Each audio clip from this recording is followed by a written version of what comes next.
नमस्कार साथियों, Suryanagari unique law classes के यूट्यूब चैनल पर मैं डॉक्टर उर्मिला राठी आपका हार्दिक स्वागत और अभिनंदन करती हूँ। बात करें जेलो के एग्जाम की, तो मैं एक कोर्स स्टार्ट कर रही हूँ जो कि जेलो रैपिड रिवीजन कोर्स है। इस कोर्स को लेकर मैंने एक वीडियो बनाया पहले, ठीक है। उस वीडियो में कुछ क्वारीज आई, उस क्वारीज को हम क्लियर करते हैं कि इस बैच में आपको क्या क्या मिलेगा। पहली बात, ये बैच जो है ये ऑनलाइन भी है और ये ऑफलाइन भी है, ठीक है, दोनों हैं। आप जोधपुर आके भी अटेंड कर सकते हैं, घर पे के कर सकते हैं, दोनों एक पैरेलल ही चलती है। वहीं सेटअप है, ऑफलाइन बच्चे बैठते हैं, वहीं ऑनलाइन है। 2 वे कम्युनिकेशन, घर पे भी रहेंगे तो क्लासरूम जैसा क्लासरूम, आपको वीडियो ऑन करके बैठना है। चैट बॉक्स पे लिखने की जरूरत नहीं, हम आपस में बात करते हैं, आप हैंड रेस करके अपना सवाल पूछ सकते हैं, ठीक है। तो हम लोग जूम ऐप पर पढ़ाते हैं। क्लास का जो टाइमिंग होगा वो होगा 8:30 से 10:30। तो पहला क्वेश्चन है, 2 घंटे की ही क्लास होगी तो कोर्स हो जाएगा। हाँ जी, कोर्स हो जाएगा। कैसे हो जाएगा? एग्जाम्पल यहाँ पे लिखा है सीआरपीसी, 3 अक्टूबर को सीआरपीसी सेक्शन 1 से 153 करेंगे, क्योंकि बात इसका रैपिड रिवीजन है तो 1 से 153 करेंगे। अब करेंगे कैसे? जैसे कि आपके पास बैरेक्ट खुला हुआ है सेक्शन 1 कहता है मैं शॉर्ट टाइटल एक्सटेंड कमिंसमेंट हूँ। ये कहता है मैं पूरे मेरा नाम जो है सीआरपीसी है, मैं पूरे इंडिया में अप्लाई होता हूँ। कब हुआ वो डेट लिखाएंगे कि ये 31 अक्टूबर 2019 से हुआ। इसका एक्सटेंड कहाँ नहीं है तो चैप्टर 8, 10, 11 को छोड़कर बाकी पूरी इंडिया में अप्लाई होता है। 8, 10, 11 के अंदर जो स्टेट गवर्नमेंट गजेट नोटिफिकेशन कर सकती है, ठीक है। और ये कब आया? 1 जनवरी को, सॉरी ये कब आया? 1 अप्रैल को। 1 अप्रैल 1974 को आया। और इसका जो साइन कब हुआ था? 25 जनवरी 1974। तो देखो पहले के अंदर जितने भी क्वेश्चन बनते हैं हमने सारे बता दिए। प्लस एक केस है नागालैंड वर्सेज रतन सिंह। नागालैंड वर्सेज रतन सिंह के केस में कहा गया है कि सीआरपीसी का एक्सटेंड यदि हमें नागालैंड एरिया में कराना है तो स्टेट गवर्नमेंट गजेट नोटिफिकेशन से करा सकती है, बट वो वहाँ के एरिया के जियोग्राफिकल के पर्पस के अकॉर्डिंग इनकन्सिस्टेंट नहीं होना चाहिए। तो जहाँ केस लॉज होगा वहाँ केस लॉज भी दिखाएंगे। प्लस ये सीआरपीसी कॉन्क्रीट लिस्ट का सब्जेक्ट है, इसमें कौन अमेंडमेंट कर सकता है, कैसे कर सकता है, वे भी हम आपको बताएंगे। फिर हम चलेंगे सेक्शन 2 की तरफ, डेफिनेशन क्लोज। डेफिनेशन क्लोज 2 कहता है बेलेबल और नॉन बेलेबल। तो बेलेबल ऑफेंस कौन से होते हैं? जो फर्स्ट शेड्यूल में दिए गए हैं और टाइमिंग फोर्स किसी लॉ में है। फिर हम बताएंगे बेलेबल ऑफेंस से बेल कौन दे सकता है, तो आपको लिखना पड़ेगा बेलेबल ऑफेंस से बेल पुलिस भी दे सकती है, मजिस्ट्रेट भी दे सकती है, ठीक है। फिर यहाँ पे आएगा बेलेबल और नॉन बेलेबल ऑफेंस, जो कि बेलेबल नहीं है उसके साथ लिखेंगे सेक्शन 437, जो बेलेबल है इसके साथ लिखेंगे 436। यानी ये रैपिड रिवीजन है, इसमें मैं रीडिंग नहीं करूंगी पर जितने क्वेश्चंस बनते हैं वो सारे बताऊंगी। जैसे चार्ज है, टू बी चार्ज, टार क्या है? मोर देन 1 शीर्षक, इसके साथ ऑब्लिक करके लिखूंगी, चैप्टर 70 लिखाऊंगी। फिर चार्ज का ऑब्जेक्ट क्या है, चार्ज क्या है तो हम बताएंगे चार्ज बिफोर ट्रायल लगाया जाता है, तो ये लाइन लिखाऊंगी। चार्ज का कहाँ से स्टार्टिंग होती है तो ट्रायल से पहले चार्ज फ्रेम किया जाता है और चार्ज फ्रेम करने का ऑब्जेक्टिव ट्रायल को स्टार्ट किया जा सके। ये एक्स्ट्रा बात जो डायरेक्ट में नहीं वो आप लिखेंगे।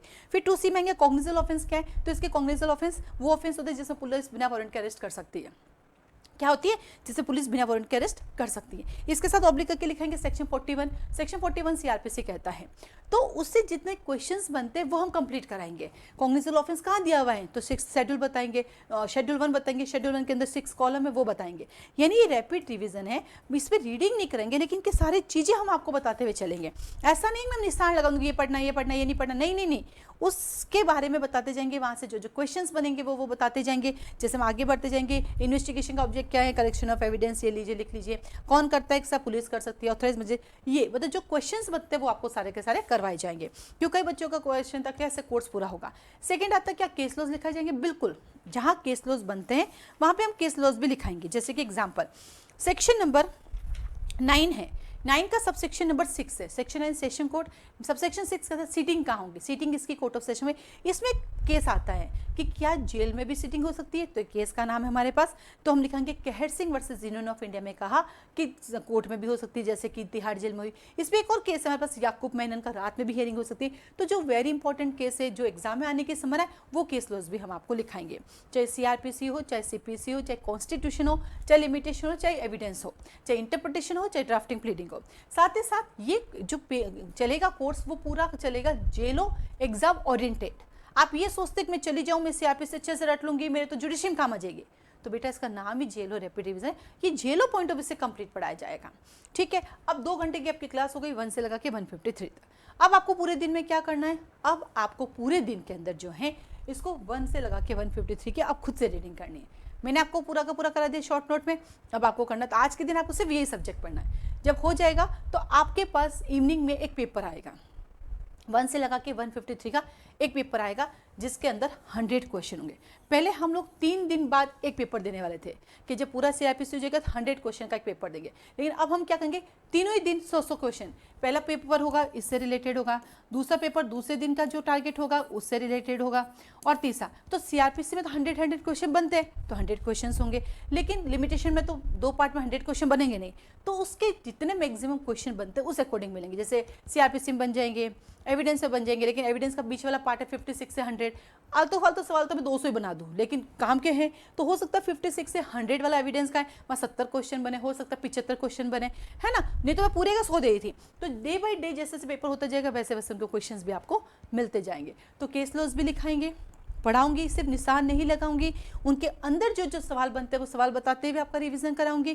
पेपर जो है चाहे ऑनलाइन हो चाहे ऑफलाइन, दोनों को व्हाट्सएप पे PDF फाइल ही मिलेगी, इसका प्रिंट आउट नहीं मिलेगा, आप अपना प्रिंट आउट खुद निकाल सकते हैं। पेपर आपको अपने घर पे ही देना है, क्लासरूम में बैठ कर नहीं, क्योंकि बेटा मेरे पास शेड्यूल इतने सारे दूसरी क्लासेस चलती हैं, और honestly is the best policy. आप अपने लिए टेस्ट देते हैं, दूसरों को दिखाने के लिए नहीं। आपको किसी से फर्स्ट नहीं आना, आपको सिलेक्शन चाहिए, नौकरी चाहिए, आपको टॉपर नहीं आना, आपको एक नौकरी से मतलब होता है।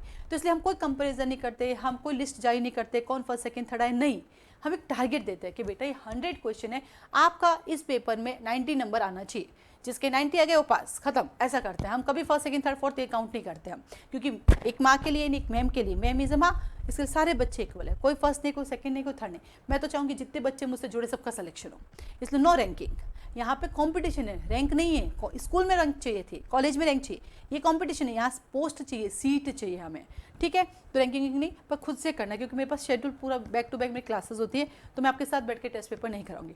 फिर टेस्ट पेपर आपने कर लिया, जहाँ पे डाउट होता है आपको, आप उसको वेरीफाई कर सकते हैं। फिर भी कहीं टाइपिंग एरर होती है वो आप मुझसे पूछ सकते हैं कि भाई इसमें मैम इसका आंसर ये होना चाहिए। तो टाइपिंग एरर देखो स्वाभाविक है, जब 100 क्वेश्चन टाइप करेंगे तो टाइपिंग एरर हो जाती है।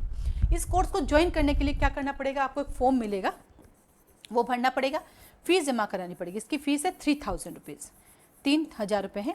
इसका अलग से डेमो नहीं है, क्योंकि अभी जो पढ़ाने का भी बताइए इसका डेमो अलग से 3000 रुपये का रैपिड रिवीजन कोर्स का क्या ही डेमो दूँ। ऐसे तो आपने मेरे 100 वीडियो देख रखे होंगे जहाँ मैंने पढ़ाया है, ठीक है। 3000 इसकी फीस है, फीस सबमिट करके आप इसको कंटिन्यू कर सकते हैं। हिंदी मीडियम वालों को हिंदी में पेपर आएंगे, इंग्लिश मीडियम वालों के इंग्लिश में पेपर आएंगे। तो आज से आप इसको ज्वाइन कीजिए, क्योंकि अभी तक देखो एग्जाम की फॉर्म आया तब से लेकर आपका कोर्स कंप्लीट नहीं हुआ, उसके बाद आपके पास क्या कहते हैं एग्जाम का फॉर्म की डेट आ गई तो भी आपका कोर्स कंप्लीट नहीं। तो एटलीस्ट ये जो कोर्स है आपको कंप्लीट, ये जो कोर्स है आपको कंप्लीट आपका कोर्स करवा देगा, नहीं तो आप रह ही जाओगे। हो ही नहीं रहा है, ड्राफ्टिंग में पता नहीं क्या पढ़ना है, इंटरप्रिटेशन में क्या क्या पढ़ना है, आप समझ ही नहीं पा रहे हो। और हाँ, ड्राफ्टिंग में भी आपको पूरे 100 सवाल मिलेंगे, 100 क्वेश्चन ड्राफ्टिंग के, बिल्कुल इंटरप्रिटेशन के भी पूरे 100 सवाल मिलेंगे। अब किसी ने मुझसे कहा मैडम 3 दिन में हिंदी ग्रामर इंग्लिश ग्रामर कैसे कराओगे? अरे कराएंगे भाई, एक दिन में 5 टॉपिक का शॉर्टकट, सब कुछ एकदम ट्रिक से होगा सारा। आज 5 टॉपिक का ट्रिक से समझा दिया, पूरे दिन आपको उसी को रिवीजन करना, हो गया। दूसरे दिन फिर ट्रिक से पढ़ा दिया, फिर आपको उसी का रिवीजन करना, तीसरे दिन फिर ट्रिक से, क्योंकि यही तो गड़बड़ है, आप कर नहीं पा रहे हो। तो जब मैं यहाँ पे 5 सब्जेक्ट आपको कंप्लीट कर दिया, 5 टॉपिक ट्रिक बता दिया, आप पूरे दिन उसी को रिवाइज करो, ये हो गया कोर्स खत्म। तो ऐसे करके चलेंगे। और भी इस कोर्स को लेकर कोई डाउट हो तो आराम से आप मुझे कॉल कर सकते हैं, नंबर मेरे यहाँ पे दिए हुए हैं, ठीक है।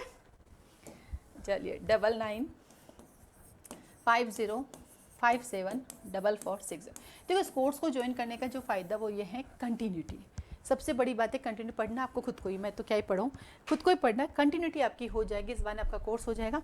मानते हो आप सबको जज बनना है, लेकिन जब तक कोई एग्जाम नहीं आ रहा आप इसको भी तो निकालो। और जब एक बार गवर्नमेंट जॉब मिल जाती है तो दूसरी को जॉब आसानी से मिल जाती है, ये हमेशा ध्यान रखना, ठीक है। चलिए आज के लिए धन्यवाद।